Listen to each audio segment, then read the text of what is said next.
Under the shadow of the Brandenburg Gate, Field Marshal Montgomery presents decorations to the conquerors of Berlin.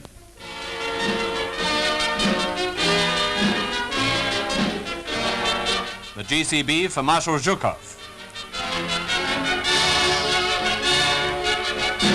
For Marshal Rokossovsky, the KCB. Monty, apparently scorning the services of his interpreter, used a sign language typically his own.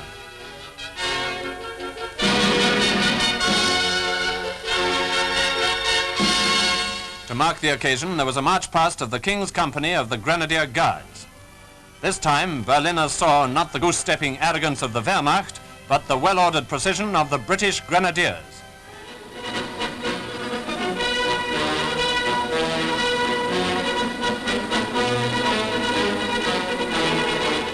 Berlin was soon to see another big parade, and preparations were well in hand. Spit and polish reigned again as the 7th Armoured Division cleaned up for the march past of the British garrison troops and the bigger victory parade to come. Major General Lyne took the salute.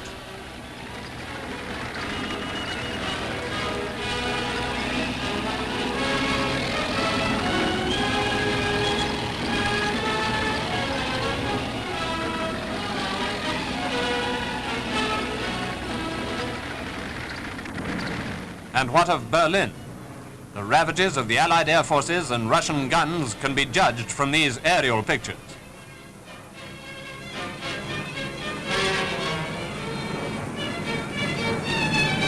And pictures taken by an Austrian cameraman give an impression of the capital in the middle of an RAF raid.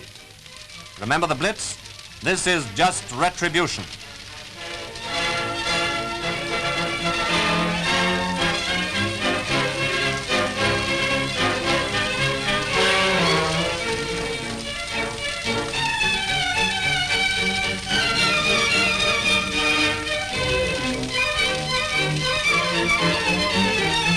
And in the morning, chaos. The people of Berlin, numbed by the attack, wander aimlessly about the ruins of their once imposing city.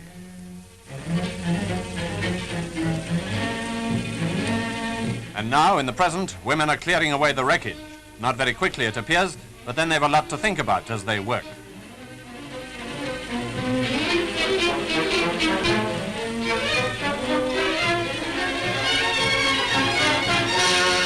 The homeless set out with their belongings to find somewhere to live, and there are queues for everything.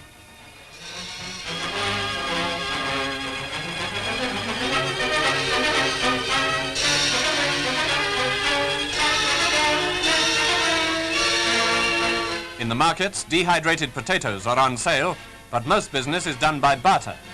Every street corner is placarded with advertisements. Snakeskin shoes for a portion of coffee, and so on.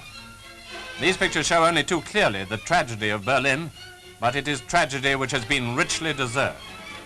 If you feel any pangs of sympathy, remember that these same women applauded the Führer for his conquests. They showed no sympathy then towards the enslaved people of Europe.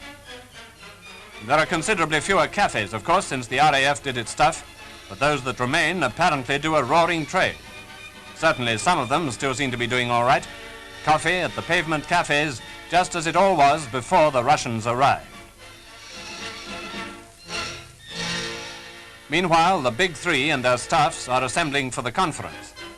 The cruiser Augusta, which took President Roosevelt to the Atlantic Charter meeting, now brings President Truman to Antwerp.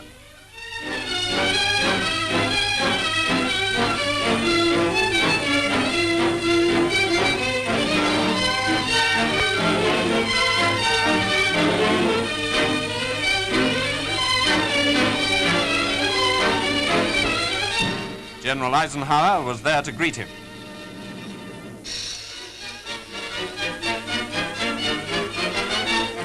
Following the president into the car was Mr Byrnes, who succeeded Mr Stettinius as Secretary of State. From Antwerp, they set out on the last lap of their journey to Berlin.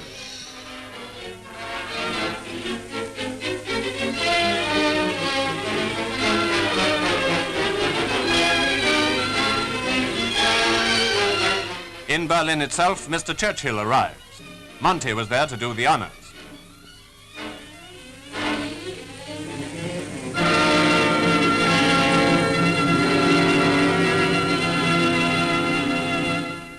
Attlee, leader of the opposition, came in another plane. He too will be present at the conference. The Premier, of course, insisted on seeing Berlin for himself and obviously savoured Allied triumph to the full. Throughout the 5 years he has held office, he has never for a moment ceased to strive and work for victory and to look forward to the day that he would stand and survey the ruins of Berlin. You can imagine Winston Churchill's feelings now as he looks over the scenes which spelt the end of his arch-enemy. This is triumph indeed.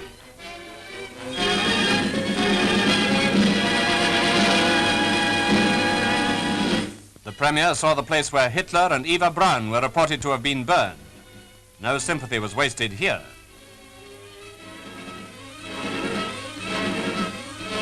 And no chances were being taken in the area of the conference house. Every few yards, sentries guarded the road, and the strictest precautions were taken at the many barriers.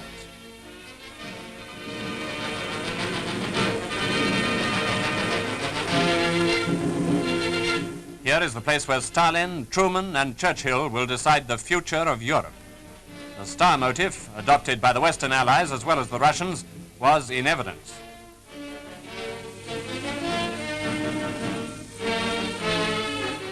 The Premier had lost no time on his arrival in meeting President Truman.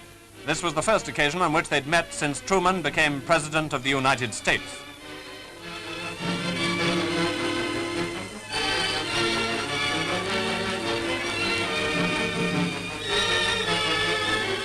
The opening of the conference and the meeting with Marshal Stalin, the final chapter of the story of the war in Europe.